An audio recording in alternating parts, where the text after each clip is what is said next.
सिया राम मैं सब जग जानी, हरऊ नाथ मम संकट भारी। जय सिया राम, जय जय सिया राम।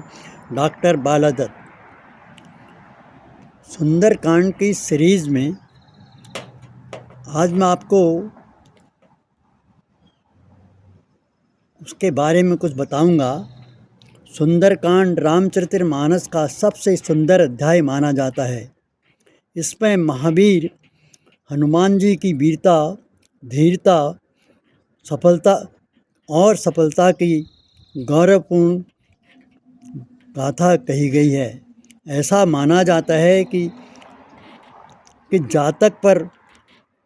जातक पर ऊपरी बाधा हो, असाध्य रोग हो, रोग से संबंधित कोई संकट नियमित हो तो नियमित रूप से सुंदरकांड का पाठ करने से सभी संकटों और समस्याओं का समाधान शीघ्र ही हो जाता है।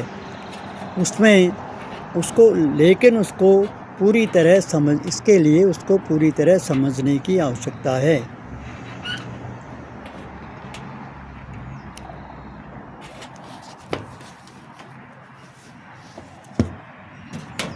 जब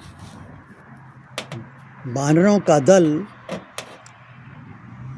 समुद्र के किनारे पर बैठ चला गया और वहाँ सारे विचार विमर्श के बाद हनुमान जी को अपनी शक्ति का भान हो गया, तो उन्होंने जामवन से पूछा कि जामवन जात पवन सुत देवन देखा।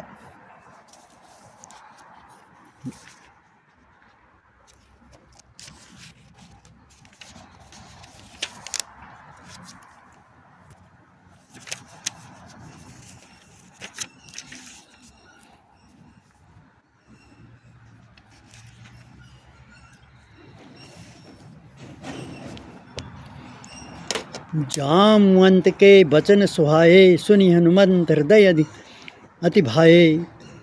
तब लगे मोय परख्यों दूँ भाई, सही दुख कंद मूल फल खाई। जब लेके आऊँ सीत ही देखी, होई काज मोय हरस विशेषी। यह कही नाय सबन कहूँ माथा, चले हनुमान चले हरस हियर गुनाथा। सिंधु तीर एक भूधर सुंदर, कौतुक कूद चढ़े ताव पर। बार बार रघुवीर सम्हारी, तरक्यों पवन तनय बल भारी। जय गिरि चरण दे हनुमंता, चलो सोगा पाताल तुरंता। जिम अभोग रघुपति कर बाना, यही भांति चलो हनुमाना। जल निधि रघुपति दूत बिचारी, तय मैंने कहा हुई श्रम हारी।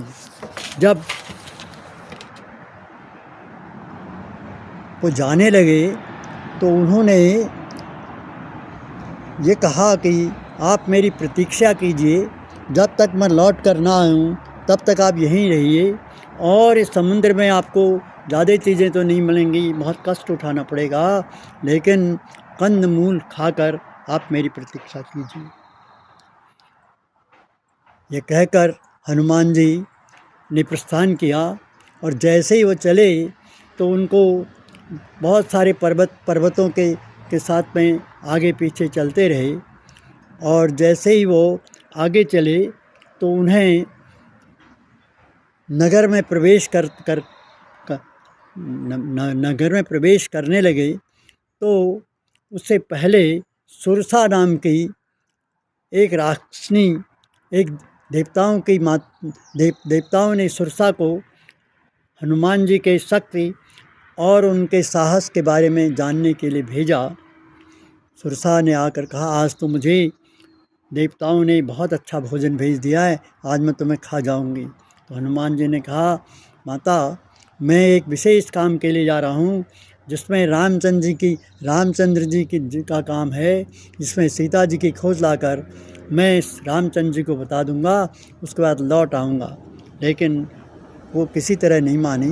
तो उन्होंने कहा ठीक है, मुँह खोलो। और उन्होंने मुँह खोला 1 योजन का। हनुमान जी ने अपना मुँह 2 योजन का कर दिया।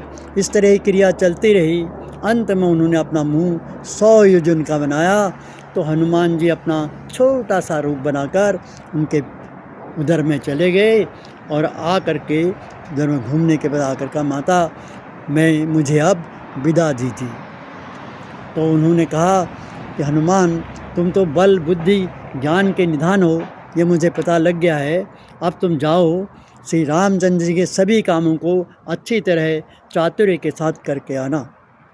जब हनुमान जी चले और ये बात उन्होंने सुनी कि उन्होंने कहा, जामवंत जी ने तो केवल इतना ही कहा था कि सीता को देख के और उनको सिद्ध ला करके हमको बता देना है, लेकिन ये कह रहे हैं सारे काम करने हैं। तो अब उनका मन में विचार आया, मुझे कुछ और भी काम करने हैं, सारे काम तो बहुत सारे हैं, तो वो क्या काम होंगे, उनके बारे में विचार करता हुआ वो जैसे ही आगे बढ़ा तो वहाँ उनको बड़ी सुरक्षा व्यवस्था दिखाई दी, सैनिक बहुत तैनात थे। तो वो उन्होंने अपना एक निश्चय किया कि मैं यहाँ से अब आगे बढ़ने से पहले अपने रूप को छोटा कर लूँ। क्रमशः धन्यवाद।